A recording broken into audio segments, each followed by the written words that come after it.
हम कितने आशीषित हैं कि इस महामारी के समय जब कई लोगों को अपने ही घरों में रहना पड़ता है, हमारे पास ये सौभाग्य है और ये मौका है कि हम इस प्रकार मिल सकते हैं। कभी इसको हल्के में न लेना। ये बात कि आपके पास इतनी टेक्नोलॉजी उपलब्ध है कि आप देख पाते हो, सुन पाते हो, ये खुद एक ऐसी बात है जिसके विषय में आपको आभारी होना है। ऐसे कई बातें अपने मसीही जीवन में जिनको हम बहुत हल्के में लेते हैं। हम ये नहीं समझते, शायद 70% या 90% लोग इस संसार में उनके पास वो नहीं है जो हमारे पास है। पहला पाठ जो हमें सीखना है वो है आभारी होना, धन्यवादी होना। मैं उसी के साथ शुरुआत करना चाहूँगा। हम किस विषय में इन अंतिम दिनों में सोचे जब इतनी दुख और इतने पीड़ा है, इतने लड़ाई है, लड़ाई की अफवाह है और भूकंप है और महामारी है। पहली बात, धन्यवादी रहो, आभारी रहो। पहला कदम पीछे फिसलने का वो है कृतज्ञ होना, परमेश्वर के प्रति धन्यवादी न होना। और वही मैं शुरुआत करना चाहता हूँ, क्योंकि इस बात पर मैं बार बार जोर देता हूँ। बाइबल हमें बताती है सब बातों में धन्यवाद दो, हर परिस्थिति में धन्यवाद दो। आप इफिसियों 5 को पढ़ो, 18 वचन से आगे, पवित्र आत्मा से परिपूर्ण हो जाओ। और फिर आगे लिखा है सब बातों में धन्यवाद दो। और कभी कभी जब आपको समय मिलेगा, आप निकालिए रोमियो की पत्री उसका पहला अध्याय। अगर आपके पास पेपर और पेन हो तो मैं आपको प्रोत्साहित करूंगा कि आप इन वचनों को लिख लो और बाद में इनको पढ़ सकते हो। आप रोमियो की पत्री उसके पहले अध्याय के 18 से 32 में उसका आखिरी भाग जो है, वहाँ एक वर्णन किया है मनुष्य कैसे गिरते जाता है, ज़्यादा पाप के मात्रा में वो गिरते जाता है।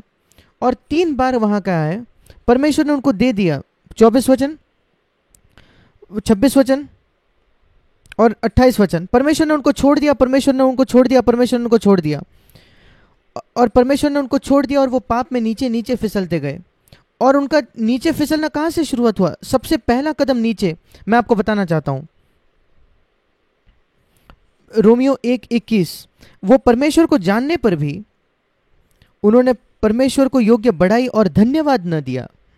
पहला कदम नीचे फिसलने का वो है आभारी हृदय का अभाव। हम धन्यवादी नहीं होते जो कुछ परमेश्वर ने हमें दिया है उसके लिए, जबकि हमारे पास इतनी बातें नहीं है। कोई बात नहीं, हमारे पास उसके बावजूद बहुत ज़्यादा है, 90% इस संसार के लोगों से ज़्यादा है। आप इस मीटिंग को देख सकते हो, यही इस बात को दर्शाता है। सो इसलिए मेरे प्रिय भाई और बहनों, आइए हम इस आदत को अपने आप तैयार करें धन्यवाद देने की, क्योंकि हमारे इर्द गिर्द एक ऐसी दुनिया है जो बिल्कुल परमेश्वर के प्रति आभारी नहीं है जो कुछ परमेश्वर ने उन्हें दिया है। कई लोग तो परमेश्वर पर विश्वास करना छोड़ चुके हैं, और कई मसीही भी, उनके पास सिर्फ भक्ति का वेश है, उनके सिद्धांत सही है, उनकी भाषा सही है, वो कलीसिया जाते हैं, वो गाने गाते हैं, वे सही बातों में विश्वास रखते हैं, वो अपने विश्वास में बिल्कुल इवेंजेलिकल सही है, पर धन्यवाद का कोई आत्मा नहीं है।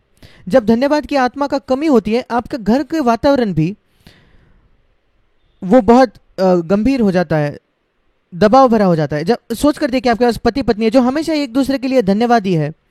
आपकी पत्नी अगर आपके लिए चाय का कप लाए सुबह सुबह, एक धन्यवाद की आत्मा होना, ये नहीं कहना कि अरे ये उसकी तो जिम्मेदारी है, नहीं, उसकी जिम्मेदारी नहीं। हमें की जिम्मेदारी नहीं है कि हम एक दूसरे के लिए कुछ करें। परमेश्वर हमारे प्रति दयावंत हुआ है और हमारे प्रति उसने भलाई की है, इसलिए हम दूसरों को भलाई करते हैं। इसलिए इस आदत को तैयार करें भाइयों। हमारा आज का विषय है समयों के चिन्हों को परखना जिनमें हम जी रहे हैं, और वो एक वचन है जो यीशु मसीह ने खुद इस्तेमाल किया। अगर आप मेरे साथ निकालें मत्ती उसका 16वां अध्याय, आपको इस वचन को पढ़ना है। मत्ती 16, फरीसी और सदूसियों पहले वचन में उसके पास आकर कहने लगे, हमें स्वर्ग से कोई चिन्ह दिखा। और उसने कहा, तुम लोग जब सांझ को देखते हो मौसम अच्छा रहेगा क्योंकि आकाश लाल है, या आज को आंधी आएगी, क्योंकि वो जो उनके आसपास का जो वातावरण था, मौसम को देखकर वो चिन्ह बता सकते थे, क्योंकि आज के जो मौसम के रिपोर्ट होते हैं वो बहुत अच्छे होते हैं। और वो कहते तुम ये नहीं जानते, इस समयों के चिन्हों का भेद तुम नहीं समझ पा रहे, उसको नहीं परख पा रहे हो। आप मौसम कैसा होगा उसको परख सकते हो, कल कैसा होगा, परसों कैसा होगा, और अपना जीवन उसके अनुसार आप योजना करते हो। अरे बारिश होने वाली है इसलिए हम पिकनिक नहीं जा सकते, आप वेदर रिपोर्ट पर भरोसा रखते हो, मौसम के रिपोर्ट पर। फिर इस समय के चिन्हों का वही प्रभु ने फरीसियों को डांटा कि वो नहीं जानते थे या परख नहीं रहे थे। परखना ये अलग है ज्ञान से भी अलग। ज्ञान तो सिर्फ हमारे मन में होता है, बुद्धि में होता है, पर परख हमारी आत्मा में होती है कि आप समझ जाते हो कि आपके बुद्धि से भी बढ़कर वो बात है। मनुष्य शरीर, प्राण, प्राण मतलब उसका मन और आत्मा है, और परखना ये एक आत्मा की बात है। अपने हृदय में मैं कुछ महसूस करता हूँ जो मेरे मन से भी अधिक बढ़कर है, और इसलिए हमें बिल्कुल सतर्क होना है उन समयों के लिए जहां हम जी रहे हैं, जिसमें हम जी रहे हैं। और उसका एक ही तरीका है परखने का। सबसे पहले मैंने आपको बताया कि एक धन्यवाद के आत्मा को तैयार करना। सोच कर देखिए कितनी बातें परमेश्वर ने आपके लिए की है, परमेश्वर ने आपको दी है। शारीरिक स्वास्थ्य के उसके विषय में सोचें। आप देख सकते हो, सुन सकते हो, बात कर सकते हो, उसके लिए धन्यवाद ही रहिए। और दूसरा है एक अच्छा विवेक रखना, साफ विवेक रखना। जब कभी आप कुछ गलत करते हो तुरंत उसका अंगीकार कर लो। जब कभी आप किसी को चोट पहुंचाते हो माफी मांगो। आप एक अच्छा विवेक रखो। आपकी परख रखने की जो वो समझ है वो बिल्कुल एक छुरी को धार लगाने जैसा है। आप उसको ब्रेड को छूते ही वो कट जाता है, आप किसी को छूते ही वो कटता है, क्योंकि आपने उस छुरी को धार लगाई है। हमारा विवेक बिल्कुल ऐसा है। मैं अपने विवेक को हमेशा संवेदनशील रखना चाहता हूँ। बाइबल में वो जगह जहां यीशु ने सबसे ज्यादा उसके दूसरे आगमन के विषय में कहा वो है मत्ती उसके 24 अध्याय में। तो मैं वहां आपके साथ मुड़ना चाहता हूं। मत्ती 24 अध्याय निकालिए। वहां लिखा है, शिष्य जब यीशु मसीह उस पर्वत पर बैठा था, उसके चेले उसके पास आकर वो कहने लगे, प्रभु ये सब बातें कब होगी? ये मंदिर का विनाश कब होगा? और ये समय के अंत कब होगा? और तेरे आने की क्या चिन्ह है? और मैं देखना चाहता हूं मत्ती 24 में यीशु मसीह ने क्या कहा। बिल्कुल पहला चिन्ह उसके आने का।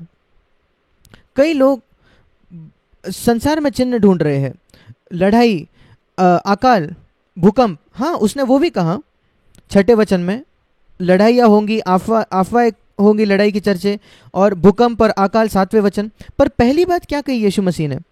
कई लोग उसको ही नहीं पहचानते। पहला चिन्ह क्या है अंतिम दिनों का? धोखा, भरमाना।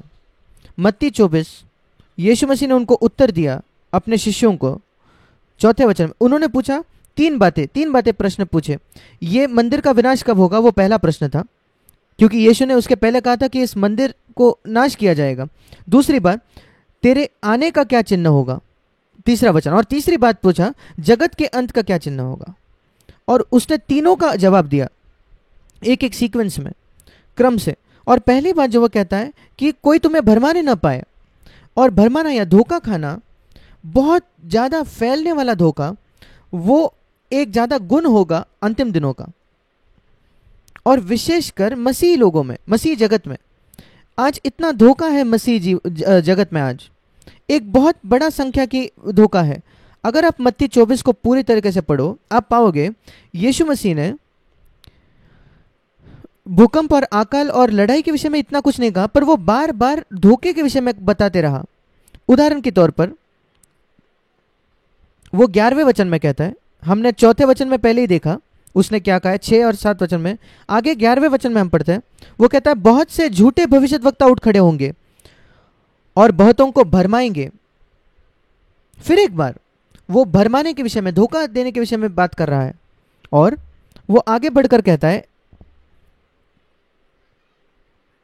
26 वचन और 27 वचन में भी, मेरे साथ निकालिए 26 और 27 वचन मत्ती 24 का।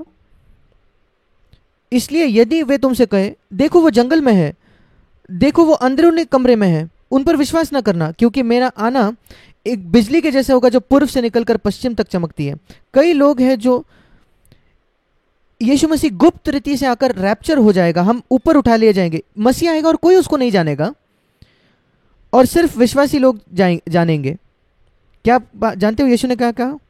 25 वचन, मैंने तुमको पहले से ही बताया, उन पर भरोसा मत करना कि जो कहते वो यहाँ है, वो वहां है, वो चले गया। नहीं, जब वो आएगा वो बिल्कुल एक बिजली के जैसे होगा जो पूर्व से आकर पश्चिम तक जाती है। और बिजली कुछ ऐसा नहीं है जो सिर्फ विश्वासी लोग देख पाते हैं। बिजली ऐसी बात है जो सब लोग देख पाते हैं। जब मसीह आएगा तो सब लोग उसको जानेंगे। सही संत जो है परमेश्वर के, जो परमेश्वर के साथ अच्छे विवेक में जिए हैं, वो ऊपर चले जाएंगे रैप्चर, प्रभु से हवा में मिलने के लिए और उसको पृथ्वी पर उसका स्वागत करने के लिए, जब वो अपने राज्य का स्थापना करने के लिए आएगा। वो दूसरा विषय है। पर उन दिनों का क्या जब हम जी रहे हैं? सबसे पहले धोखा।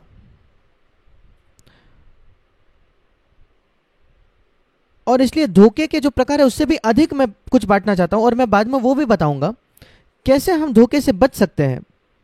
मेरे साथ निकालिए दूसरा थिस्सलुनीकियों, उसका दूसरा अध्याय और उसका 10 और 11 वचन। यहां 9वें वचन में लिखा है शैतान के कार्य के विषय में।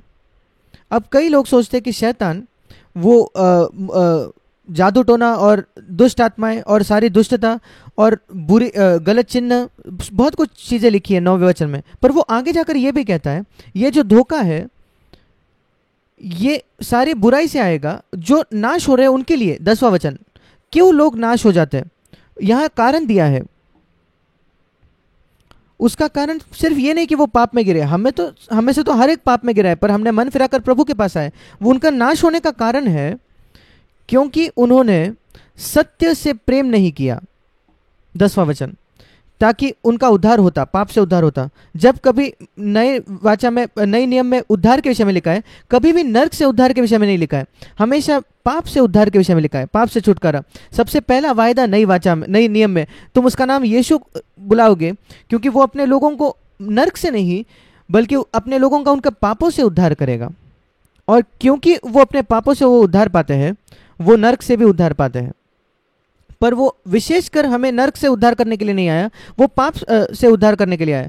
नर्क से उद्धार तो भविष्य में होगा, और इसलिए ये बहुत जरूरी है। दूसरा थिस्सलुनीकियों 2, 10 और 11, ये वो वचन है जिसने मेरी सहायता की है जब मैं एक ऐसे मसीह जगत में जीता हूं जो धोखे से भरा हुआ है। सब जगह कई सारे सिद्धांत है, कई लोग जो दिखते पवित्र हैं पर फिर भी जैसे समय बीतते जाता है, ये लोग जो कहते हैं कि वो बहुत पवित्र है, वो पैसे के पीछे भागते हैं, वो आदर के पीछे भागते हैं, वो पाप में गिर जाते हैं, वो यौन पाप में गिरते हैं। और हम सोचते हैं कि क्या हो रहा है, क्या हो रहा है। ईश्वरीय लोग जिनको हम सोचते हैं कि ये तो ईश्वरीय, पर वो आपको निराश कर देते हैं। मैं आपको बताता हूं कैसे आप हमेशा उद्धार पाओगे, बचोगे धोखे से। इसने मेरी कई वर्षों से सहायता की है। दूसरा थिस्सलुनीकियों 10 और 11, क्यों परमेश्वर 11वें वचन में एक भटका देने वाली सामर्थ को या धोखा देने वाली सामर्थ को लोगों पर भेजता है कि वो झूठ पर विश्वास करे। ये एक अद्भुत वचन है। मैंने आपको बताया मुख्य चिन्ह अंतिम दिनों का वो है धोखा। क्यों परमेश्वर खुद लोगों को धोखा खाने की अनुमति देता है? बाइबल बताती है यिर्मयाह 17 में कि हमारा हृदय धोखा देता है सारी बातों में। यहां कुछ है जो हमें धोखा देता है। बाइबल बताती है इफिसियों 4 अध्याय में कि हमारे लालसाएं, अभिलाषा जो शरीर में, हमारे देह में लालसाएं है जो हमें धोखा देती है। हमारा हृदय धोखा देता है, हमारी लालसाएं शरीर की वो धोखा देती है। बाइबल बताती है प्रकाशित वाक्य 12 अध्याय में कि शैतान भी धोखा देता है इस पूरे संसार को। यहां 3 धोखे देने वाले हैं। हमारा हृदय, अगर आपने नया जन्म नहीं पाया तो, आपके शरीर की लालसाएं, अभिलाषाएं सबके लिए, और शैतान। कैसे हम इससे बचे? और इन सारी बातों के ऊपर ऐसा लिखा है परमेश्वर खुद अगर हमें धोखा देने लगे फिर हमारे लिए कोई आशा ही नहीं रहती। हम लड़ सकते हैं हृदय के धोखे से, लालसाओं के धोखा से और शैतान के धोखे से भी, अगर परमेश्वर खुद हमें सत्य में रखता है। पर यहां लिखा है सत्य, परमेश्वर खुद एक भटका देने वाली, भरमाने देने वाली सामर्थ को भेजेगा कुछ लोगों पर। और यह मत कहो क्योंकि मैं एक विश्वासी हूं मैं धोखा नहीं खाऊंगा। मैंने कई मसीहों को देखा, विश्वासियों को मेरे जीवन में। मैं 61 वर्षों से एक मसीह रहा हूं, अभी 62 वर्ष होने वाला है, मैं अभी 81 वर्ष का हूं। पर मैंने अपने जीवन में देखा है कई मसीह धोखा खाते हैं और गिर जाते हैं। क्यों? कैसे? क्यों वो धोखा खाते हैं? कैसे हम उससे बच सकते हैं?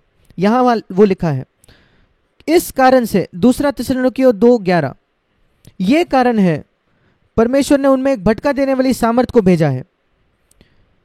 क्यों परमेश्वर उनको अनुमति नहीं देता कि वो धोखा से बच जाए?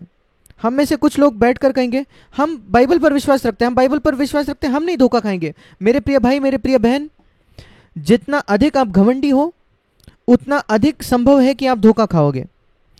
परमेश्वर घमंडियों का विरोध करता है, पर वो नम्र लोगों को अनुग्रह देता है। और कोई फर्क नहीं पड़ता आप किस बात के घमंड करते हो, आपके सुंदरता का, आपके बुद्धि का, आपके ओहदे का, आपके नौकरी, आपके पैसे का, आपके घर, आपकी गाड़ी, आपके आत्मिकता, बाइबल का ज्ञान, 101 बातें हैं जिनके विषय में आप घमंडी हो सकते हो। पर परमेश्वर का वचन सत्य है। याकूब 4 और पहला पत्रस 5, परमेश्वर अभिमानियों का विरोध करता है, पर वो दीनों पर अनुग्रह, नम्र लोगों पर अनुग्रह करता है। उस वचन से मैं जिया हूं कई सालों के लिए, इसको याद रखे।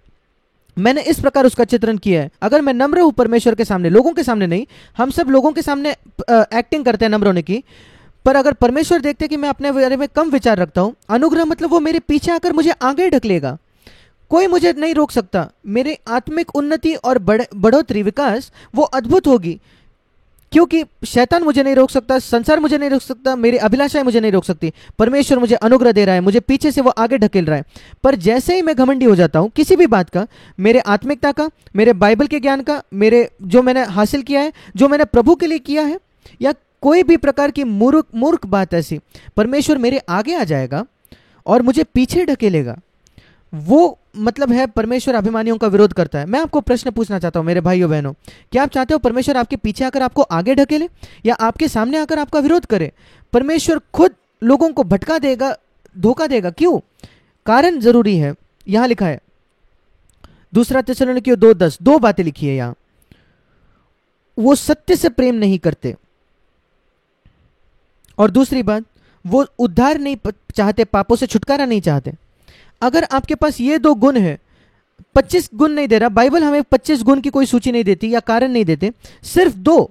बहुत आसान है इनको याद रखना, पर उसको जीवन में लाना बहुत मुश्किल है। सत्य से प्रेम करो, अपने पूरे हृदय से यत्न करो पाप से उद्धार पाने के लिए। आप अभी भी पराजित होंगे, आप उद्धार शायद नहीं पाओ, कोई बात नहीं, हार मत मानो। क्या आपके अंदर वो इच्छा है? परमेश्वर इच्छा को देखता है।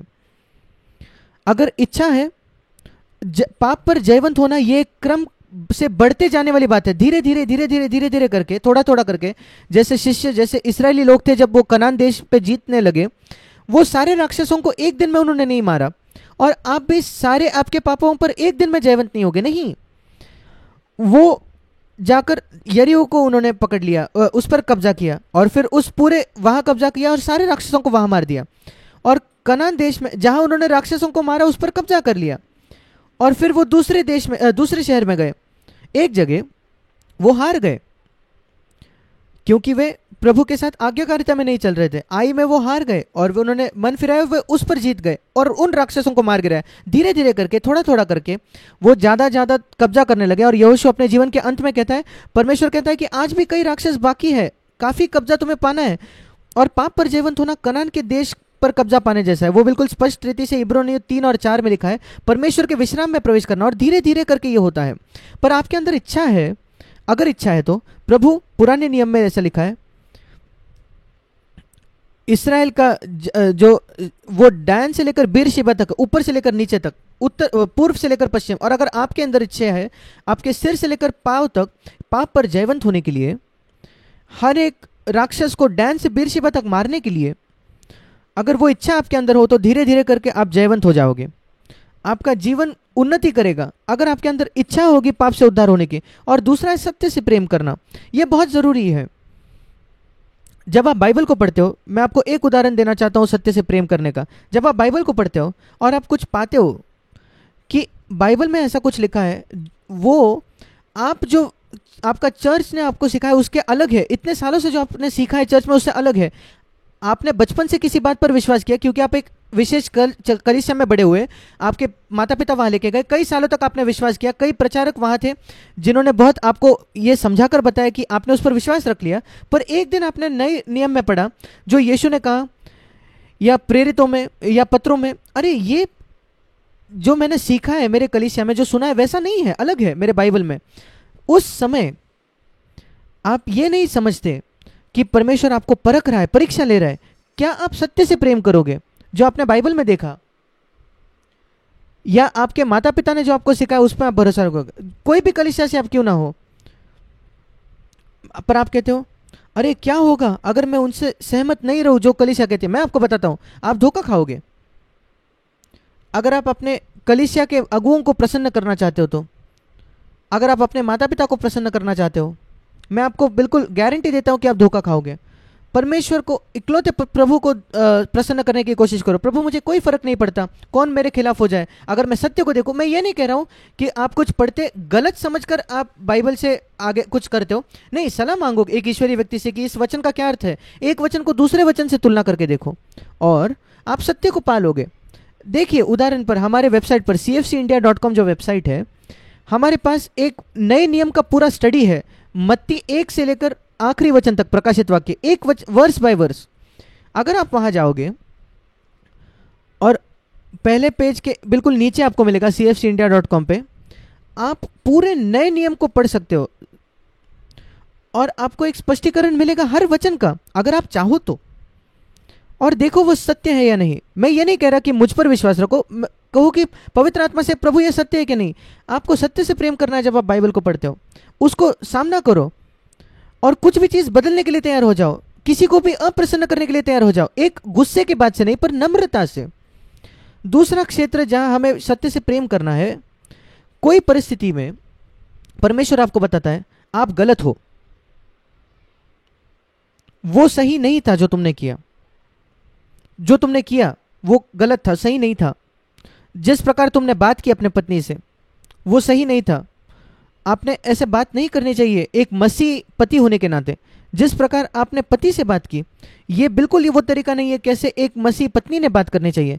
आप उसका विरोध कर सकते हो, नहीं नहीं नहीं प्रभु उसका वो योग्य है, वो लायक है ये सुनने के। हाँ, ऐसे लोग हैं जो प्रभु से वाद करते अपने मन के अंदर, वो अपने आप को धोखा के लिए खोल रहे हैं। सत्य से प्रेम रखो और कहो मुझे माफ कर दो प्रभु। अपने पत्नी के पास जाकर, अपने पति के पास जाकर कहो मेरे प्रिय मुझे माफ कर दे, जिस प्रकार मैंने बात किया कृपया मुझे क्षमा करो। आप धोखा नहीं खाओगे। जो घमंडी है वो धोखा खाते हैं। कौन सी बात आपको रोकती है जाकर माफी मांगने से? घमंड, दूसरा कुछ नहीं।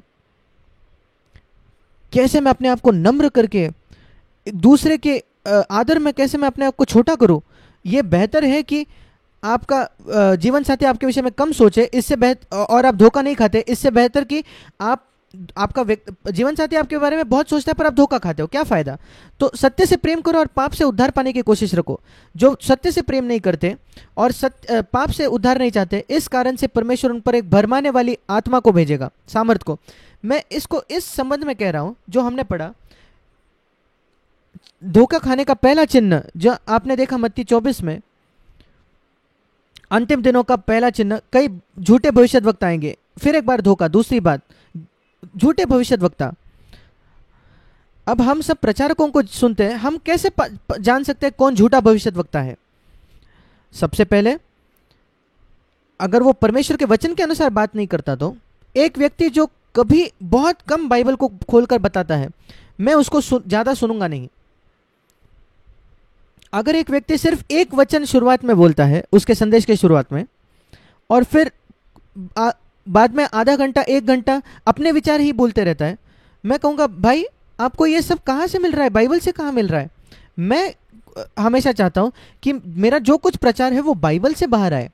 और सारी किताबें जो मैंने लिखी है, ये दूसरी बात, आप cfcindia.com पर जा सकते हो और मेरी सारी किताबें आप वहाँ पढ़ सकते हो, फ्री में, मुफ्त में, या उनमें से कुछ आप सुन सकते हो ऑनलाइन मुफ्त में, उनमें से हर एक को। और ये जो 30 किताबें मैंने लिखी है, अगर आप उसमें से किसी को भी खोलो तो हर एक पन्ने पर, कोई भी पन्ना खोलो, आपको बाइबल के कुछ वचन मिल जाएंगे, एक वचन मिलेगा। उस प्रकार मैंने अपनी किताबें लिखी है, बाइबल पर आधारित। मैं कुछ कहता हूं और मैं कहता हूं देखिए ये वचन में, मैं कुछ कहता हूं और देखता हूं ये वचन में देखिए। मेरी सारी किताबें, हर पन्ने पर बाइबल से कोई वचन होगा, क्योंकि मैं कहता हूं मेरे शब्द कोई जरूरी नहीं है। आपको बिल्कुल मेरे वचनों से कन्विंस नहीं होना है। मैं शायद बहुत बुद्धिमान हूं, मैं वाद करके कुछ सबूत साबित कर पाऊं नियम के कोर्ट में, पर आपका विश्वास मनुष्यों के शब्दों पर नहीं होना चाहिए। इसलिए मैं बाइबल को दिखाता हूं, बाइबल के वचन पर, परमेश्वर के वचन पर विश्वास आता है सुनने से। परमेश्वर उसके अपने वचन से बात करता है, रोमियो 10:17। और इसलिए यह बहुत जरूरी है कि हम बाइबल को जाने। कैसे हम जान सकते हैं कौन झूठा भविष्यद्वक्ता है? हम जानते हैं कि ऐसे प्रचारक है जो प्रचार करते हैं, प्रचारक जो लिखते हैं किताबें, और कुछ लोग हैं जो कहते हैं कि वो भविष्यद्वक्ता है, वो भविष्य बता रहे हैं। ठीक है, मैं यही शुरू करना चाहता हूँ। आज कई लोग हैं, विशेषकर कुछ डिनोमिनेशन में, जो कहते हैं कि वो भविष्य बता सकते हैं। मैं ये बताता हूँ किसका अभी इलेक्शन में कौन जीतने वाला है, पॉलिटिकल का जो इलेक्शन होता है। मैं कहता हूँ ये होने वाला है भविष्य में। अच्छा, बहुत आसान है पाना कि वो भविष्यवक्ता है क्या नहीं। वो रुक के देखिए कि वो घटना होती है कि नहीं, और फिर देखिए क्या होता है। अगर वो नहीं हुआ, वो व्यक्ति को लिख कर रखो कि वो झूठा भविष्यवक्ता है। कभी उस पर वापस विश्वास नहीं रखना, उसने कुछ भी क्यों ना कहे। और ये कई झूठे भविष्यवक्ता वो मन भी नहीं फिराते जब उनकी भविष्यवाणी झूठी ठहरती है, असफल होती है। आज भी हो रहा है, मैंने देखा है ये होते हुए कई बार मेरे जीवन में। मेरे साथ निकालिए बाइबल को, फिर एक बार बाइबल से दिखाता हूँ ये सबूत करने के लिए। व्यवस्था विवरण 18, अगर आपके पास अभी समय नहीं है तो लिख लीजिए, बाद में देखिए। व्यवस्था विवरण 18 अध्याय, प्रभु कहता है 18 वचन में, व्यवस्था विवरण 18:18, मैं उनके लिए अपने भाइयों के बीच में से एक नबी को उत्पन्न करूंगा। ये यीशु के विषय में लिखा है, यहूदी लोगों में से, और मैं अपने शब्द, अपने वचन उसके मुंह में डालूंगा, और जिस जिस बात में मैं उसके आज्ञा दूंगा वो उनको कह सुनाएगा। और यीशु मसीह ने अपने पिता को समर्पण किया। और व्यवस्था विवरण 18:19, जो मनुष्य मेरे वचन मेरे नाम से कहेगा, ग्रहण न करेगा, यीशु मसीह ने पिता के नाम से सारे वचनों को कहा, मैं उसका हिसाब उससे लूंगा। आपको याद है उस जब यीशु मसीह का रूपांतरण हो रहा था उस पहाड़ पर, पतरस, यूहन्ना, याकूब था, मत्ती 17 में हम पढ़ते हैं। मूसा और एलिया वहां आए, प्रकट हुए, और पतरस इतना अचंभित हो गया, वो कहने लगा, प्रभु हम यहाँ 3 तंबू बनाएंगे, एक तेरे लिए क्योंकि तू सबसे जरूरी है, और एक मूसा के लिए, और एक एलिया के लिए। तुरंत एक वहां बादल आ गया। जब कभी आप यीशु मसीह को किसी मनुष्य के साथ एक समान कर देते हो, वो मूसा या एलिया क्यों ना हो, सबसे बड़ा प्रचारक इस संसार का, आपके और परमेश्वर के बीच में एक बादल आ जाएगा। आप उसको नहीं देख पाओगे परमेश्वर को। आपको लगता है कि क्यों परमेश्वर आपको दिखता नहीं, धुंधला लगता है। आपने किसी मनुष्य को यीशु के समान बना दिया है। आपने मनुष्य के शब्दों को यीशु के शब्दों के समान बना दिए। आप उसके शब्दों को बाइबल से तुलना करके नहीं देखते, इसलिए आपके और परमेश्वर के बीच में एक बादल छा गया है। और जब वो बादल उठा दिया गया, एक वचन सुनाई गई उस रूपांतरण के पहाड़ पर, मत्ती 17 में, और उस स्वर्ग से आकाश ने उस वाणी को कहा, ये मेरा पुत्र है। मूसा और एलिया गायब हो गए तुरंत। ये मेरा प्रिय पुत्र है, उससे सुनो, इसी की सुनो। वही हम पढ़ते हैं व्यवस्था विवरण 18 में भी, मैं एक नबी को खड़ा करूंगा, आपको उसको सुनना है। और फिर आगे व्यवस्था विवरण 18 में, अगर एक नबी अभिमान करके मेरे नाम से, 22 वचन, व्यवस्था विवरण 18:22 आखिरी वचन, कोई व्यक्ति अगर कहे कि वो नबी है, मेरे नाम से, प्रभु के नाम से कुछ कहे, प्रभु के नाम से मैं कह रहा हूं ये होने वाला है, ये होगा, वो होगा, इस तारीख को, उस तारीख को, और जो वचन वो कहता है वो घटे ना, पूरा ना हो जाए, तो वो वचन यहोवा का कहा हुआ नहीं है। परंतु उस नबी ने वह बात अभिमान करके कही है, मतलब अभिमान से, घमंड से वो दावा करने लगा कि वो एक नबी है, और उसने कहा प्रभु ये कहता है। और कई मूर्ख विश्वासी उस पर विश्वास करने लगे, क्योंकि उन्होंने व्यवस्था विवरण 18:22 नहीं पढ़ा, उन्होंने बाइबल को नहीं पढ़ा। मैंने हमेशा लोगों को कहा है, अगर आपके पास बाइबल है आपकी भाषा में, और आप उसको नहीं पढ़ते और उसका अभ्यास नहीं करते, पढ़ाई नहीं करते, तो आप इस लायक हो कि आप धोखा खाओ, आप योग्य हो कि आप धोखा खाओगे। अगर आपके पास बाइबल है अपनी भाषा में और आप उसको नहीं पढ़ते और उसका अभ्यास नहीं करते, तो आप सिर्फ विश्वास करते हो कि ये व्यक्ति क्या प्रचार करता है, वो व्यक्ति क्या प्रचार करता है, यूट्यूब के संदेशों को सुनते हैं। मैं धन्यवाद देता हूं लोगों को कि हमारे पास मौका है यूट्यूब पर प्रचार करने का। 2000 मेरे संदेश है यूट्यूब पर, आप उसको सुन सकते हो। पर ध्यान, सतर्क रहिए, सारे संदेश जो आप सुनते हो देखिए कि वो प्रचारक जो है वो बाइबल के वचन से बता रहे हैं या नहीं। सिर्फ जो कुछ आप सुनते हो उसको स्वीकार नहीं करना है। कुछ लोग बहुत अच्छे प्रभावशाली वक्ते होते हैं पर वो पवित्र आत्मा से अभिषिक्त नहीं होते। धोखा और नबुवतें, भविष्यवाणी जब वो पूरी नहीं होते, मैं बहुत अचंभित हूं कि कितने लोग ऐसे भविष्य वक्ताओं को सुनते हैं, नबियों को सुनते हैं, जो कुछ नबुवत करते हैं और वो पूरा नहीं होता और वो वापस जाकर उसको सुनते हैं। फिर आप धोखा खाने के लायक हो, क्योंकि आप इसको तुच्छ जान रहे हो जो व्यवस्था विवरण 18:22 में लिखा है। मैं बिल्कुल कठोरता से कहना चाहता हूं मेरे भाइयों बहनों, क्योंकि मैं आपको मसीह में प्रेम करता हूं और मैं नहीं चाहता कि आप में से कोई धोखा खाए। मैं प्रचार कर रहा हूं 55 वर्षों से, या उससे भी ज्यादा शायद, और एक बोझ जो परमेश्वर ने मुझे दिया है वो है लोगों को धोखे से बचाना, उनको बाइबल दिखाकर ये देखो ये वचन, देखो ये वचन, और इस प्रकार उनको सुरक्षा करना। सिर्फ परमेश्वर का वचन ही हमें सुरक्षित रखेगा और प्रभु पवित्र आत्मा के अभिषेक। क्या आप जानते हो एक बात जिसके बारे में मैं बिल्कुल निश्चित हूं, मैंने 60 वर्षों से बाइबल को पढ़ा है, और एक बात जिसके विषय में बिल्कुल सुनिश्चित हूं, ये किताब बाइबल ये परमेश्वर का वचन है। जब मैंने अपने मसीह जीवन की शुरुआत की, कैसे मैं जान सकता था? आज मैं कह सकता हूं परमेश्वर का वचन है, क्योंकि उसने मेरे जीवन को बदल दिया। मैंने अपने जीवन में इसको साबित किया है कि वो परमेश्वर का वचन है। अलग अलग परिस्थितियों में मैंने यहाँ एक जवाब पाया है। मैं आपको कई उदाहरण दे सकता हूं जहां परमेश्वर के वचन से मैंने एक स्पष्ट उत्तर को पाया सारे कठिन परिस्थितियों में। पर जब मैंने अपने मसीह जीवन को शुरुआत की 61 वर्षों पहले, मैं नहीं जानता था, मेरे पास कोई अनुभव नहीं था। फिर मैंने शुरुआत कैसे की बाइबल परमेश्वर का वचन है इस पर विश्वास करने की? जब कभी मैं सचमुच ईश्वरीय व्यक्ति को मिलता था, मैं आपको बताता हूँ बहुत ही कम सच्ची ईश्वरीय लोगों को मैं मिला हूँ अपने जीवन में। कुछ दिखते हैं ईश्वरीय, पर जब आप उनके नज़दीक जाते हो आप पाते हो कि ये घमंडी है, थोड़े घमंडी है या थोड़े हठी है, वो नम्र नहीं है, वो सब लोगों को मूल्य नहीं देते, वो कुछ एक श्रेणी के लोगों को ही मूल्य देते, या वो पैसे से प्रेम करते, या वो विश्वास योग्य नहीं है यौन के क्षेत्र में, या ऐसा कुछ। मैं बहुत कम ईश्वरीय लोगों से मिला मेरे जीवन में जिनके विषय में मैं उनको देखकर कह सकता था ये परमेश्वर का जन है। और अगर आप ऐसे 2 या 3 को भी मिले हो तो आप बहुत ज़्यादा आशीषित हो, क्योंकि ज़्यादा नहीं है ऐसे लोग। पर एक बात जो मैंने पाया उन कम ईश्वरीय लोगों में जिनको मैं मिला जब मैं बहुत जवान था, 2 बातें जो मेरे लिए बाहर मुझे दिखी उनके विषय में, सारे ईश्वरीय लोगों के विषय में। वो सब विश्वास करते थे, पहली बात कि बाइबल परमेश्वर का वचन है, और दूसरा वे सब विश्वास करते थे पवित्र आत्मा से भरने में, और उनके पास एक अनुभव था पवित्र आत्मा से भरने का। ये 2 बातें मैं उसके पीछे भागने लगा। प्रभु मैं पवित्र आत्मा से भरना चाहता हूँ, एक दिन नहीं, हमेशा सर्वदा मैं परमेश्वर के वचन पर भरोसा करना चाहता हूँ। उस प्रकार हम धोखा से बचते हैं।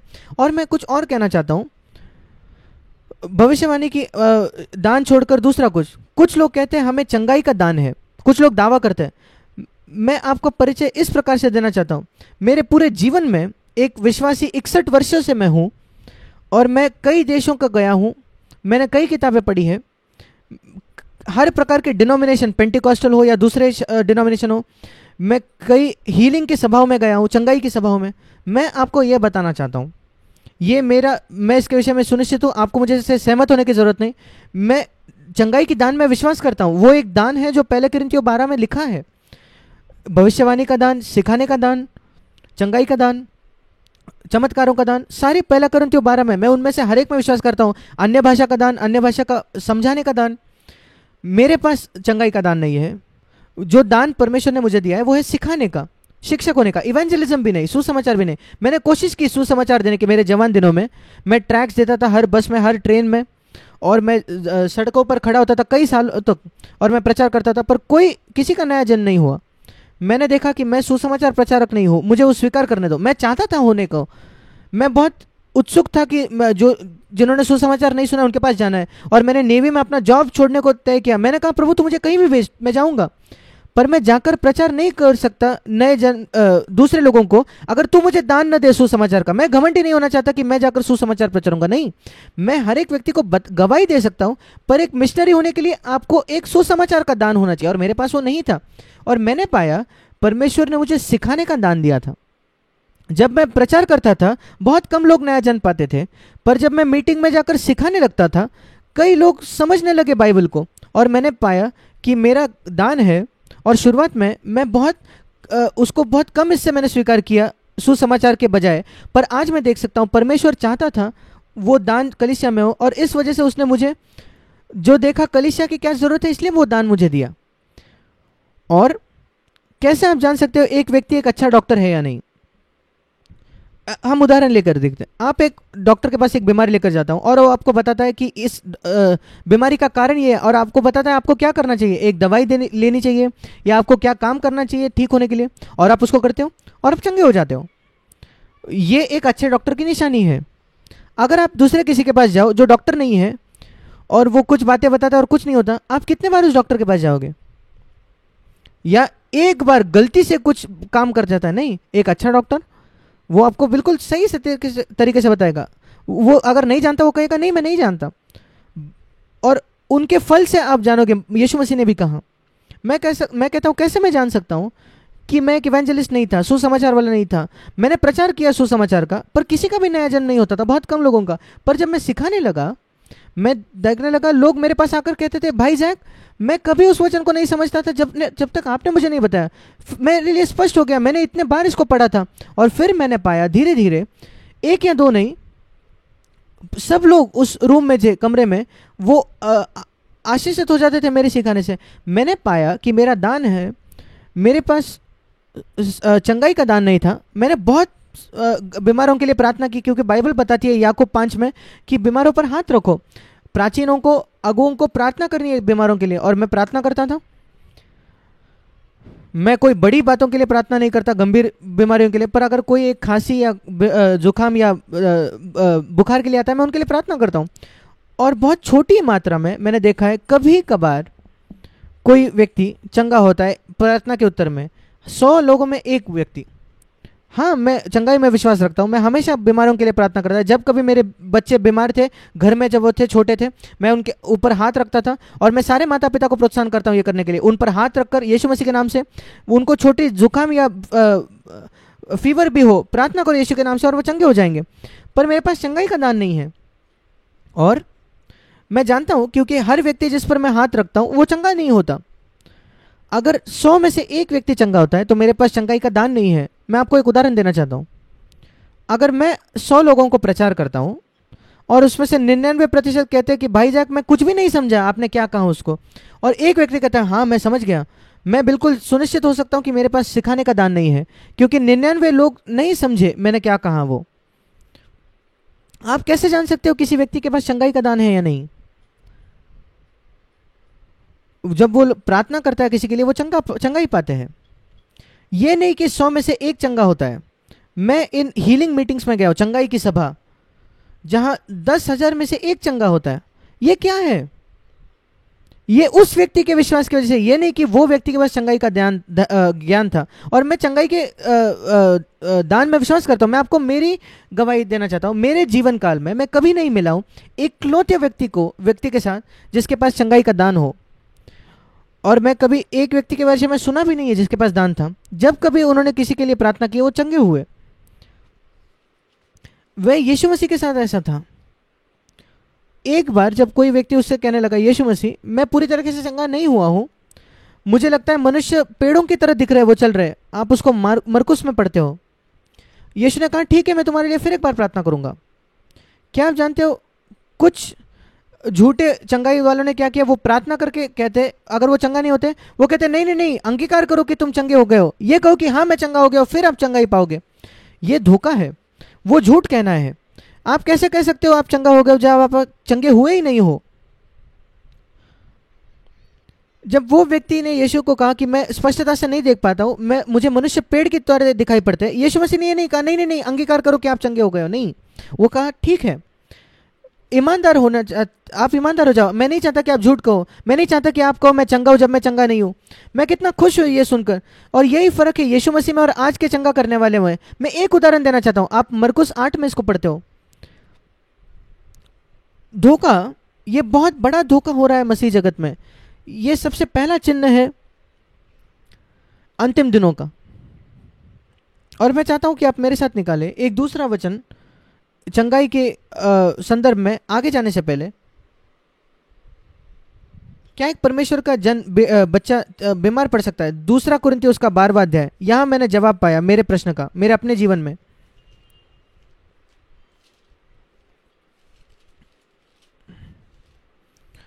मैं आपको 2 बीमारियां बताता हूं जो मेरे पास है, जो आप देख पाते हो। मेरे बाल नहीं है और मैं चश्मा पहनता हूं। क्या आप जानते हो ये बीमारी है? क्या आप जानते हो मैं स्वर्ग में मेरे बाल होंगे, मैं ऐसा बिना बाल का नहीं होऊंगा। आप अचंभित हो जाओगे मुझे स्वर्ग में देखेंगे, मेरे बाल हो गए और मैं चश्मा नहीं पहनूंगा। इसको मायोपिया कहते हैं, ये एक बीमारी है, चश्मा लगना। और ये चंगाई वालों को मैं बहुत अचंभित होता हूँ कि वो कहते हैं कि मैं चंगाई का दान है, और वो उनके पास बाल भी नहीं है और वो चश्मा भी पहनते हैं। आइए हम अपने आप को मूर्ख ना बनाए, क्योंकि अगर परमेश्वर चंगा करता है, क्या वो सारी बीमारियां चंगा करता है? नहीं, बिल्कुल नहीं। पर मैं आपको बताता हूँ मैंने कहाँ जवाब पाया है। मेरे पास बीमारी है मेरे जीवन में, और परमेश्वर ने मुझे भी चंगा किया है, पर यही मैंने पाया है। दूसरा कुरिन्थियों 12वां अध्याय, पौलुस कहता है, परमेश्वर ने उसको दिया 7वां वचन, उसके शरीर में एक कांटा, एक बीमारी का प्रकार था। मेरे पास समय नहीं आपको दिखाने के लिए, पर मुझे लगता है उसकी आंखों की ये बीमारी थी। हम इसको गलातिया 4 में पढ़ते हैं।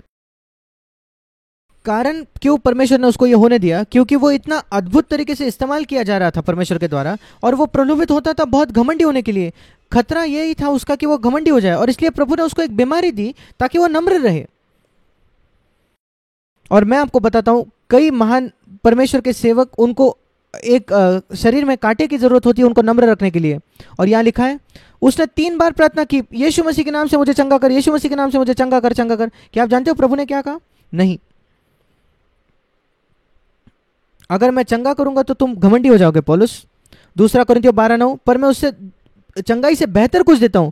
क्या चंगाई से बेहतर कुछ है? हाँ, मेरा अनुग्रह।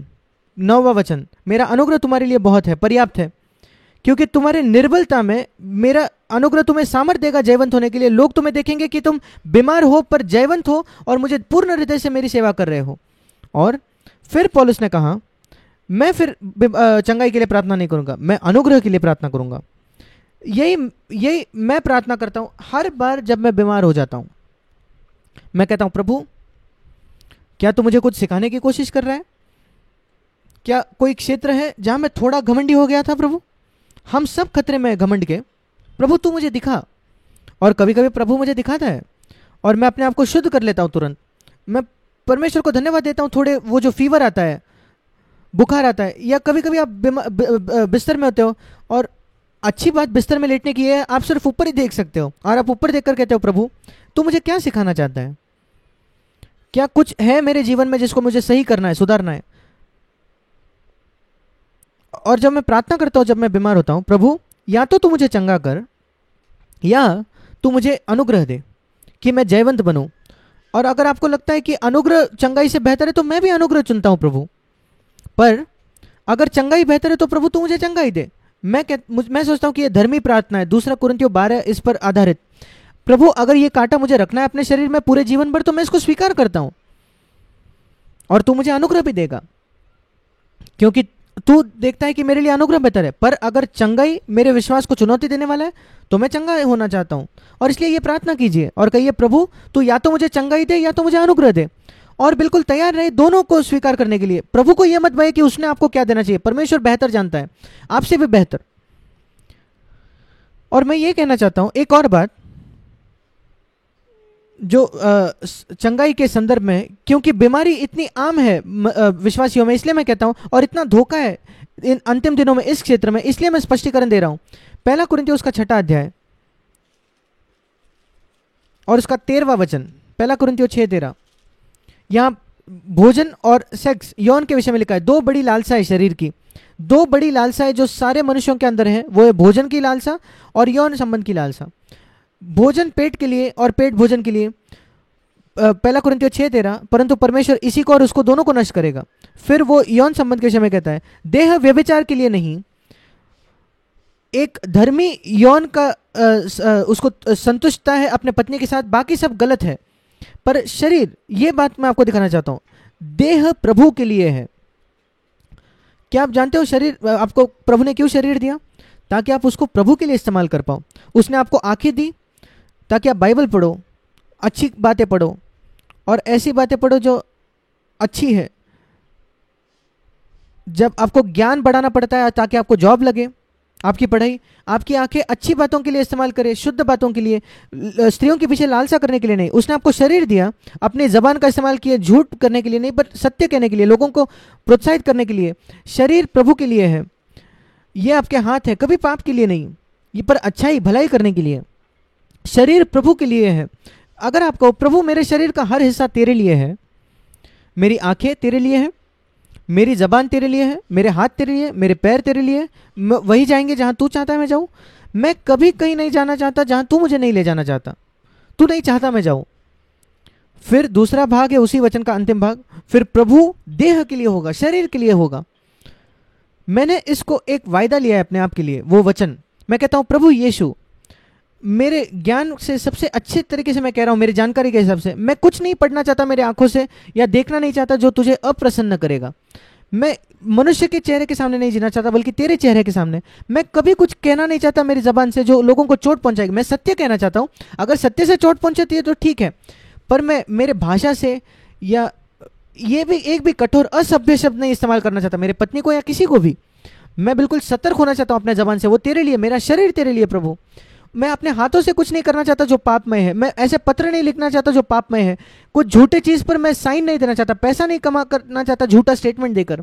और मेरा शरीर तेरे लिए प्रभु, और क्योंकि मेरा शरीर तेरे लिए प्रभु, तू मेरे शरीर के लिए है, सिर्फ मेरे प्राण के लिए नहीं, मेरी आत्मा के लिए नहीं, तू मेरे शरीर के लिए है।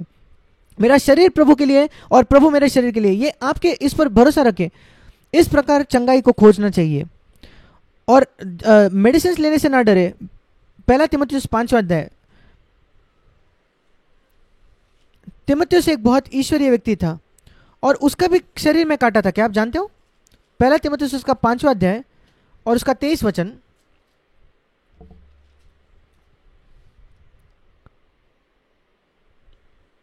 वो कहता है, पौलुस कहता है कि पानी नहीं पीना अपने पेट के लिए, थोड़ा सा दाखरस हो ले, दाखरस भी ले। उस दिनों में वो मेडिसिन था, दवाई थी, पेट के समस्याओं के लिए वो दवाई थी। थोड़ा सा ब्रांडी 1 चम्मच, वो पेट के लिए तभी दवाई मानी जाती थी। और पौलुस तीमुथियुस को क्या कह रहा है? जिसको बार बार पेट के हिसाब से वो बार बार बीमार था, वो उसके शरीर का काटा था, बार बार पेट की बीमारी, कुछ ना कुछ पेट की समस्या। और पौलुस, मैं जानता हूं उसने प्रार्थना की ही होगी, शायद पौलुस ने तीमुथियुस पर हाथ रखा होगा कई बार, पर तीमुथियुस ठीक ही नहीं हुआ, चंगा ही नहीं हुआ। यद्यपि महान पौलुस प्रेरित ने उस पर हाथ रखा था। पौलुस कहता है ठीक है, मेरे प्रार्थना से तो चंगा नहीं हुआ, कोई कारण से परमेश्वर ने तुझे ये काटा होने दिया है तेरे शरीर में, पर तू थोड़ी दवाई ले ले। हाँ, और इसलिए दवाई लेने में कुछ भी गलत नहीं है। दवाई या क्या है जानते हो?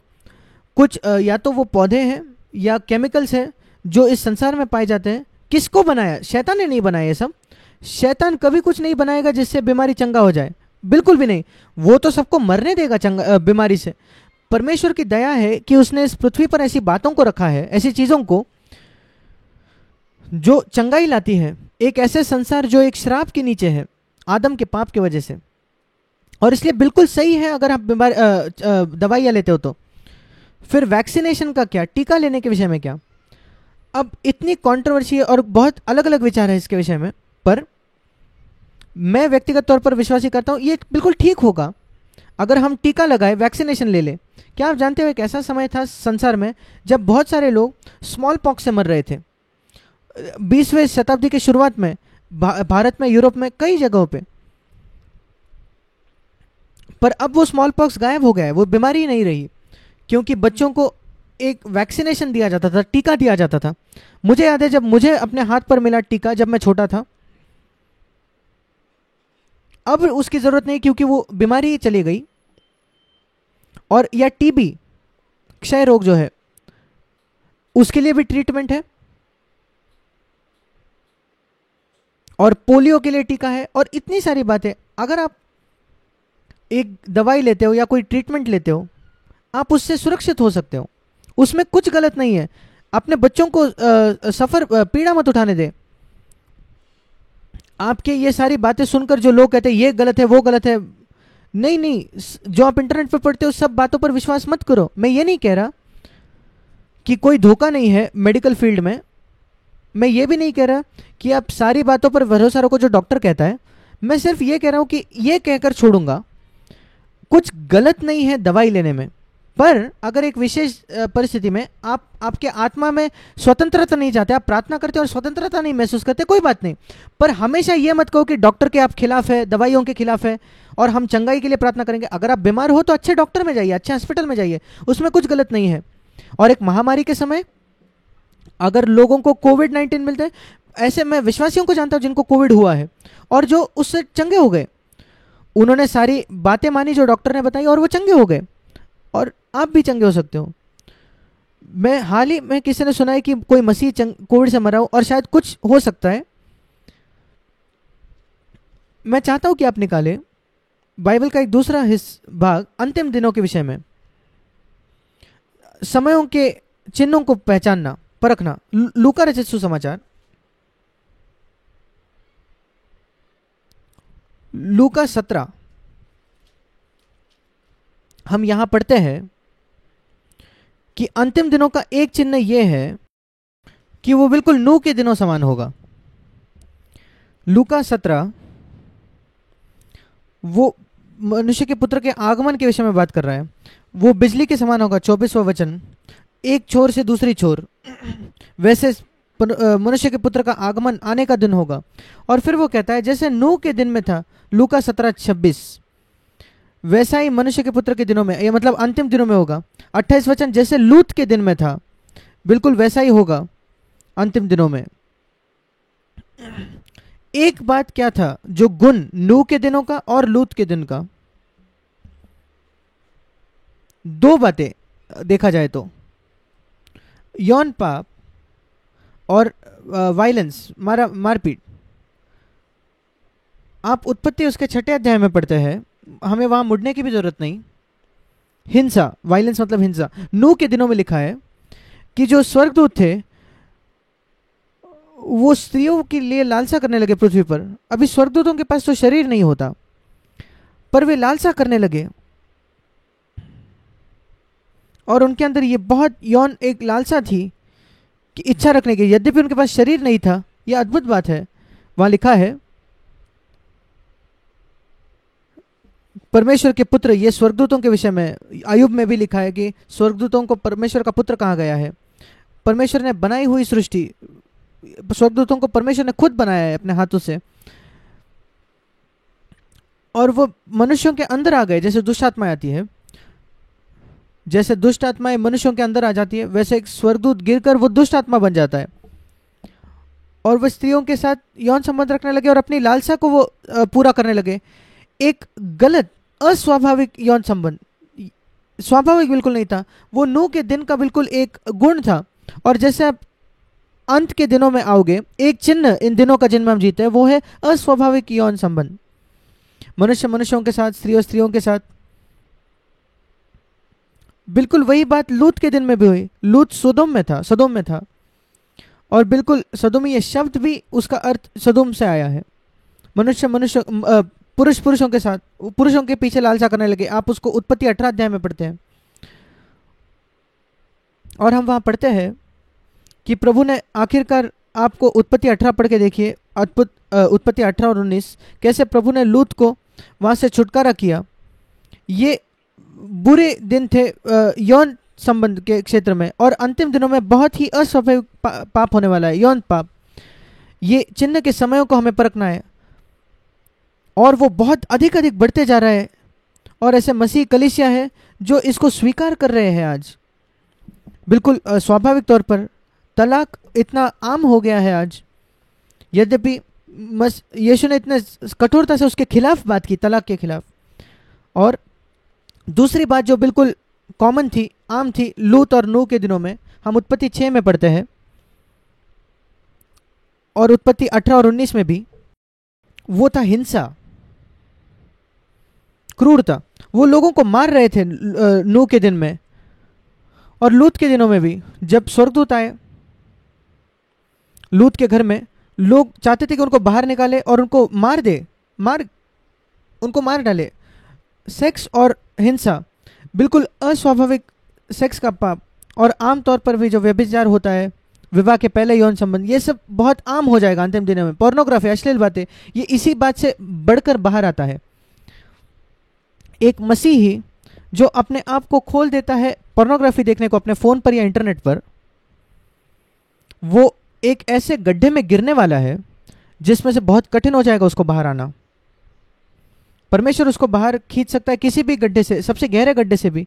पर अगर आप सोचते हो कि अच्छा ये बहुत बड़ी बात नहीं है, थोड़े समय में देख लूंगा वो अश्लील बात। मैं खुद तो जाकर कोई शारीरिक तौर पर किसी से यौन पाप नहीं कर रहा, मैं सिर्फ स्क्रीन पर देखकर आनंद उठा रहा हूं। क्या आप जानते हो क्या होगा? वो आपके मन में एक काबू पा लेगा, जकड़ लेगा और आपको ज्यादा ज्यादा एक दास बना देगा, गुलाम बना देगा। शैतान का लक्ष्य यही है कि एक चेन डालता है और आपको वो पसंद आता है, फिर वो एक और चेन डालता है, आप गुलाम हो जाते हो। लड़ो उससे, आजाद हो जाओ। अगर कोई आपको रस्सी से बांधने लगे, क्या आप मुक्त होने की कोशिश नहीं करोगे? क्यों आप शैतान को अनुमति देते हो कि वो एक चेन से आपको बांध दे, और वो आप वैसे ही बैठकर एक चेन आपके इस पर बांधने देते हो। एक ही तरीका है पोर्नोग्राफी से बचने का, अश्लील बातों से बचने का, और मैं आपको बताना चाहता हूं वो क्या है। मैं आपको बाइबल से इसको दिखाऊंगा। पहला कुरिन्थियों और उसका 6वां अध्याय और उसका 18वां वचन। पहला कुरिन्थियों 6:18।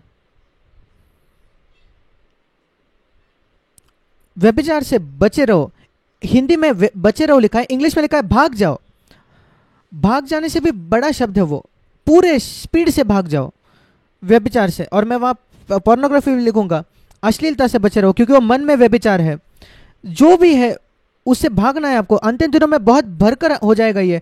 नूह और लूत के दिनों में अस्वाभाविक पाप, यौन पाप और विवाह के पहले और व्यभिचार, ये सब कुछ गलत है। उससे भागने का एक ही तरीका है। अगर आप कुछ देख रहे हो कंप्यूटर पर, आप प्रलोभित होते हो एक साइट पर क्लिक करने के लिए जो आपको गलत साइट पर ले जाएगी, और गलती से आप खुल जाते हो, बंद करके भाग जाओ, कंप्यूटर बंद करके। वो अर्थ है भाग जाने का। दूसरे जगह भाग जाओ, चलने के लिए जाओ, कहीं किसी विश्वासी को मिलो और थोड़ी देर बाद वापस आओ। या आपके फोन पर अचानक आप प्रलोभित होते हो, फोन बंद कर दो उसी समय। वो अर्थ है भागने का। मैं आपको बिल्कुल गारंटी देता हूं, पवित्र आत्मा आपकी सहायता करेगा अगर आप वो करते रहो हर समय। तो जब कभी आप प्रलोभित होते हो अश्लील बातें देखने की, पोर्नोग्राफी देखने की,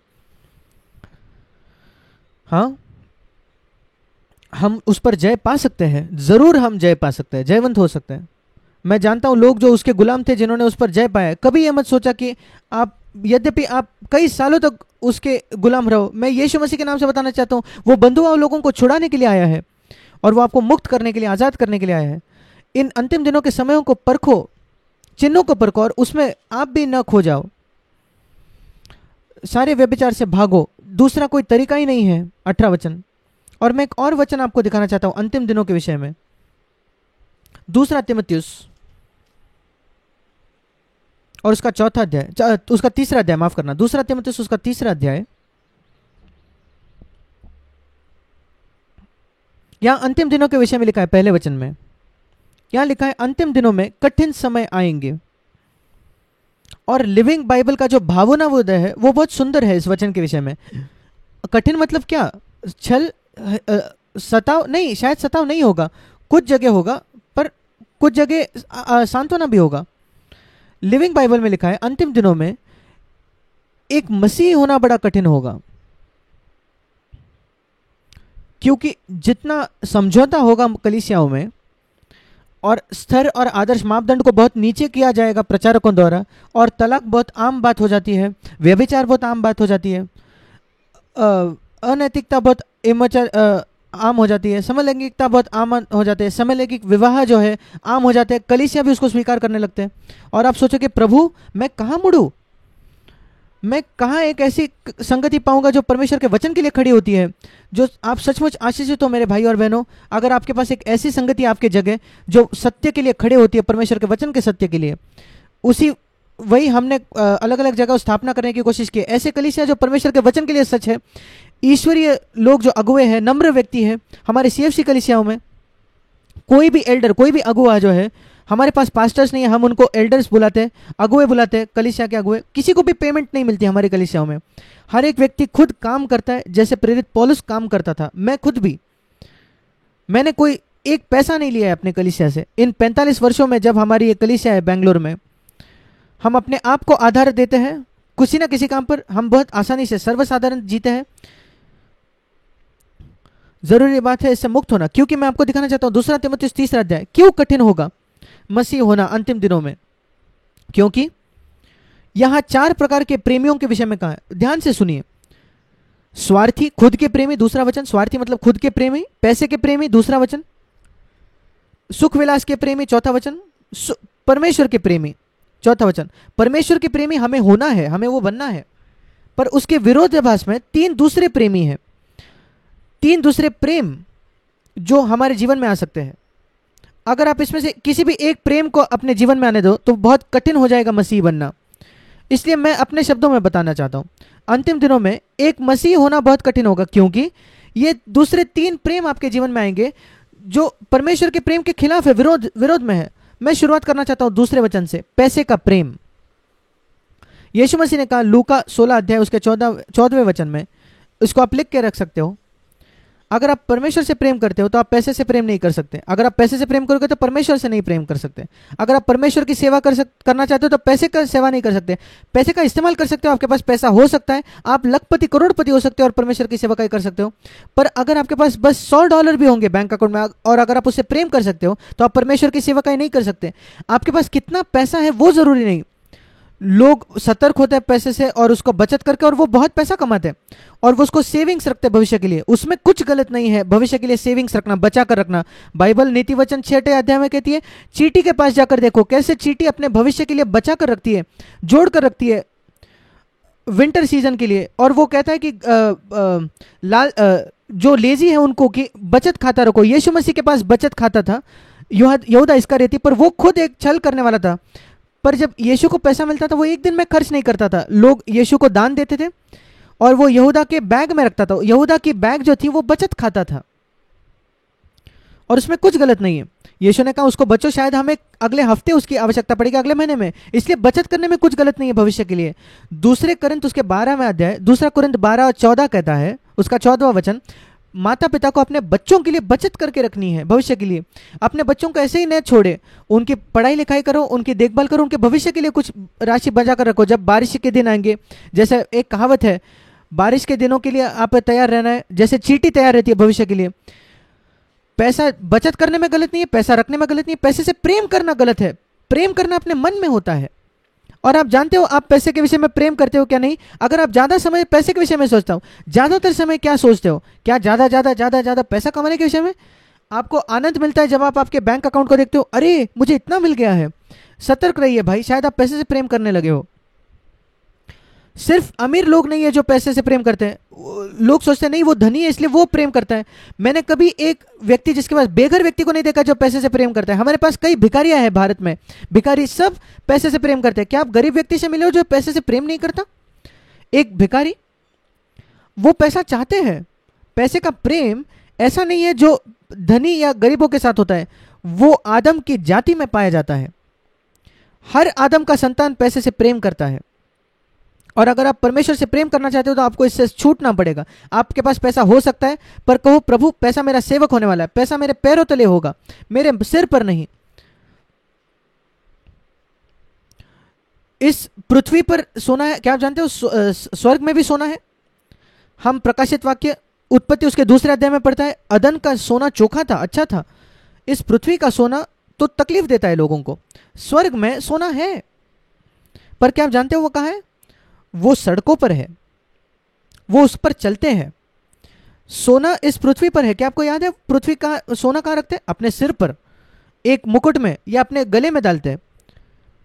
स्वर्ग में पैरों के नीचे सोना होता है। और मैं बताता हूं, आप स्वर्ग के लिए तब तैयार हो जाओगे अगर आप सीख गए हो सोने को अपने पैर के नीचे रखना।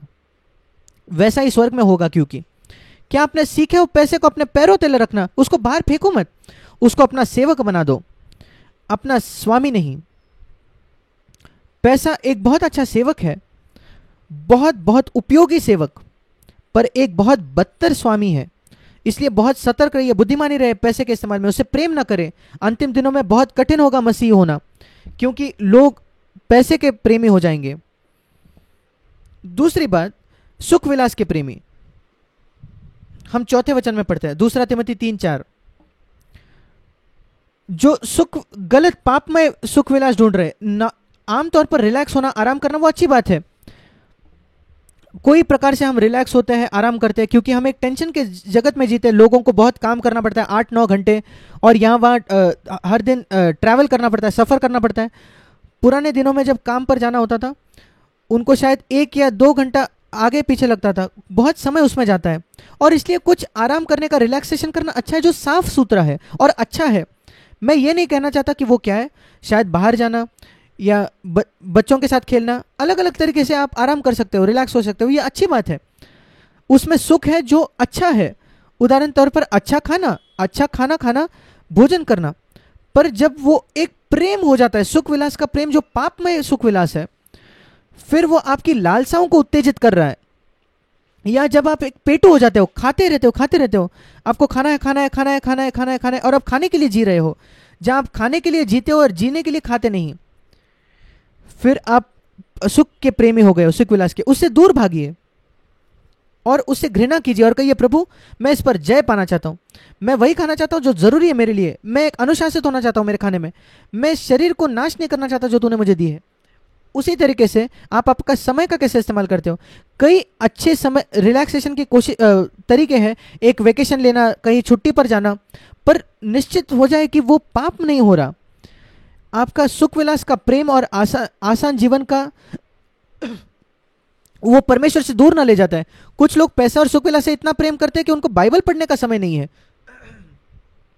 कैसे ये लोग कह सकते हैं कि वो मसीह है। तीसरी बात, तीसरा प्रेमी, दूसरा तीमुथियुस 3:2, वो है स्वयं का प्रेमी। स्वार्थी मतलब खुद का प्रेमी। ये है आदर का प्रेम करना। हम चाहते हैं कि लोग हमारी सराहना करें, तारीफ करें। उससे घृणा कीजिए मेरे भाई, उससे घृणा कीजिए कि लोग आपका आदर करें, आपकी तारीफ करें, उससे दूर रहिए। वो सिर्फ आपके स्वयं को मजबूत बनाएगा आप में, और मसीह आपके सिंहासन से निकाल दिया जाएगा। और इसलिए ये 3 खतरे हैं अंतिम दिनों के। कठिन होगा मसीह होना। क्यों? आपके इर्द गिर्द लोग होंगे, मनुष्य होंगे जो पैसे से प्रेम करते हैं, सुख विलास से, और अपने आप से आदर से प्रेम करते हैं, अपने आप से प्रेम करते हैं। इन लोगों से दूर भागे और परमेश्वर के प्रेमी बने।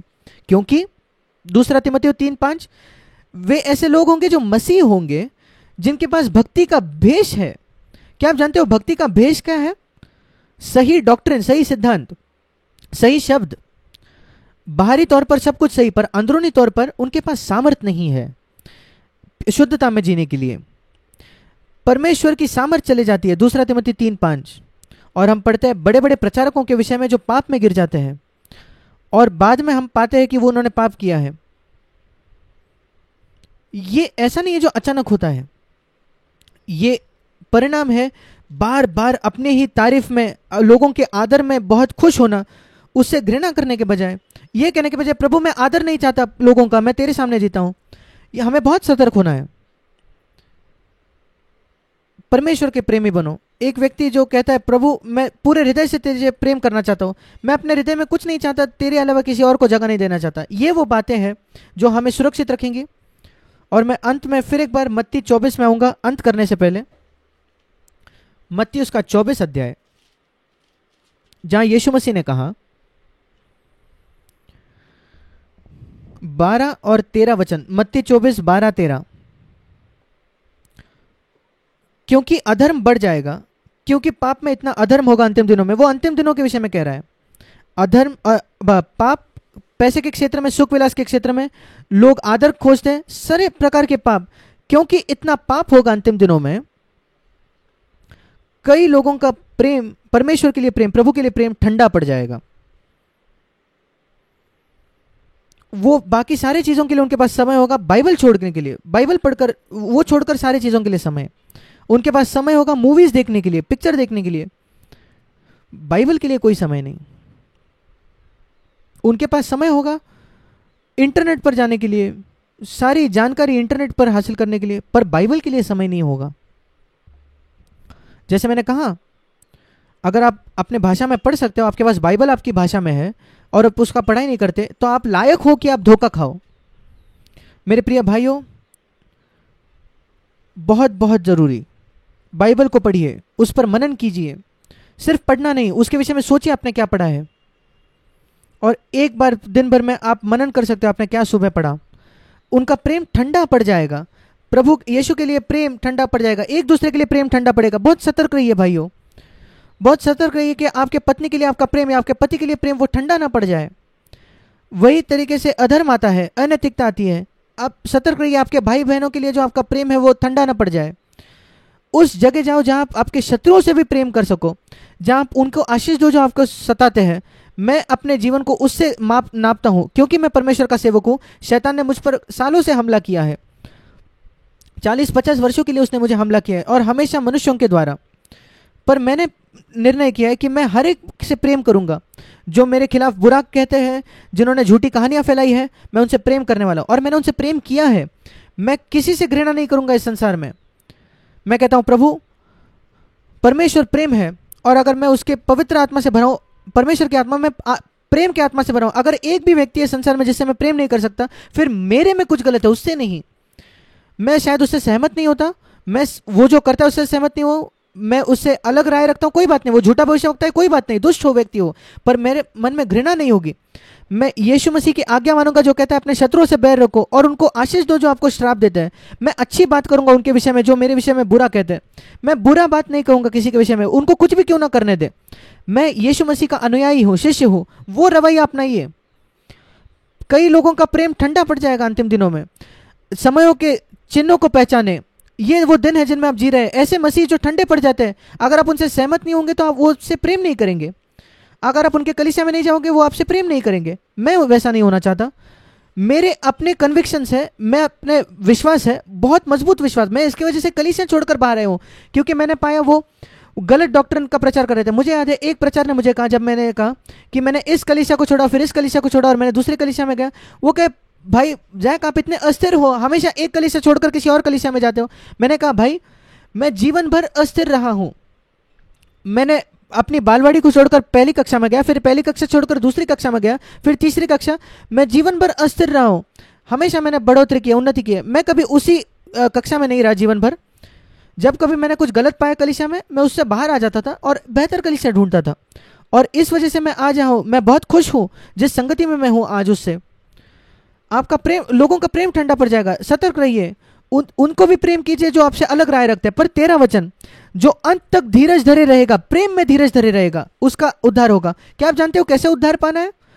ये नहीं, नरक से उद्धार नहीं, अंत तक प्रेम में धीरज धरे रहे। मत्ती 24:12-13, उस समय को परखे जिसमें हम जी रहे हैं। ऐसे बहुत घृणा होगी, कड़वाहट, पीछे बात करना, निंदा करना, चुगली करना। शैतान को कहा है भाइयों पर दोष लगाने वाला, और कई विश्वासी उससे हाथ पकड़कर कहते हैं, लोगों पर दोष लगाते दोष लगाते दोष लगाते दोष लगाते हैं शैतान के साथ मिलकर। वो आप मत करो, निंदा मत फैलाओ, चुगली मत करो, पीछे जाकर लोगों को सावधान कराओ, पर बाहर जाकर चुगली मत करो। शैतान का हाथ पकड़कर दोष मत लगाना लोगों पर। कई बार आप जानते भी नहीं कि क्या हुआ है, आपने कहीं पढ़ा है, आपने कहीं सुना है, और आपको बात करने फिरते हो। क्यों आप बात करते बताओ? क्यों सुसमाचार हम ना फैलाए? क्यों हम लोगों से ये नहीं बताए एक गवाही आपके जीवन की, कैसे परमेश्वर ने आपकी सहायता की? ये सारी चुगली के बजाय जो इस संसार में चल रहा है, सारे दोष लगाना। शैतान कहता है मैं चाहता हूं मेरे साथ सहकर्मी आ जाए जो विश्वासियों को दोष लगाएंगे। क्या आप मेरे साथ हाथ जोड़ोगे? और कई विश्वासी तो कहते हैं हाँ मैं हाथ मिलाऊंगा। किस पर दोष लगाओ? शैतान कहता है उस पर दोष लगाओ, उस पर दोष लगाओ। क्या जानते हो कितने मूर्ख विश्वासी ये कर रहे हैं? वो ये नहीं पहचानते कि शैतान आपको बता रहा था सतर्क रहिए भाइयों, जो अंत तक प्रेम में धीरज धरे रहेगा उसका उद्धार होगा। मैं उद्धार पाना चाहता हूं इस बुरे संसार से जिसमें मैं जी रहा हूं। मेरे प्रिय भाई और बहनों, इस बात को पहचाने, उस समय को जिसमें हम जी रहे हैं। यह संसार बिल्कुल बेबीलोन की तरफ जा रहा है। लोग प्रकाशित वाक्य 17 में आप पढ़ते हैं, पॉलिटिक्स जो है वो बेबीलोन में आता है। मेरे पास समय नहीं उसके लिए बात करें, शायद अगले सत्र में हम बात करेंगे इससे। बहुत दिलचस्प है ये भी। बेबीलोन में किस बातें में है? प्रकाशित वाक्य 17-18, पॉलिटिक्स और मसीहत, पैसा और मसीहत, प्रकाशित वाक्य 18। और प्रकाशित वाक्य के 18 में संगीत और मसीहत, रॉक म्यूजिक, सारे ये संगीत जो है, जहां संगीत ज्यादा जरूरी हो जाता है ईश्वरीयता से भी अधिक। बहुत सतर्क रहिए इन बातों से। हाँ, आप सबको सुनने के लिए धन्यवाद, और मैं आशा करता हूं कि प्रभु ने ऐसे कुछ आपसे बात की है जो सर्वदा के लिए आपकी सहायता करेगा।